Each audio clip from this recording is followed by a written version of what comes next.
మాలల సింహగర్జనతో Secunderabad parade grounds దద్దరిల్లిపోయింది. రాష్ట్ర నలుమూలల నుంచి తరలి వచ్చిన మాలలు సింహగర్జన సభను విజయవంతం చేశారు. ఇంతకీ మాలల డిమాండ్స్ ఏంటి? సభ పెట్టడానికి కారణాలేంటి?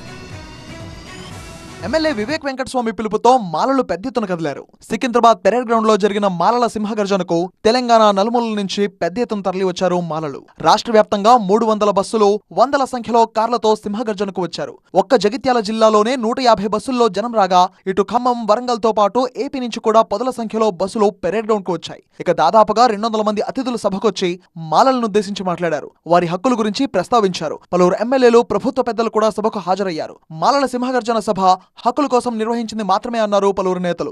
మాలలు ఎవరికీ వ్యతిరేకం కాదన్నారు. ఎస్సీ వర్గీకరణపై కేంద్ర ప్రభుత్వం పునరాలోచించాలని కోరారు. అందరూ కలిసిమెలిసి ఉండాలన్నదే మాలల ముఖ్య ఉద్దేశమని తెలిపారు. అలాగే మాలల ఆత్మగౌరవంపై దాడి జరుగుతుందని అభిప్రాయపడ్డారు దళిత మేధావులు. ఎవరెన్ని కుట్రలు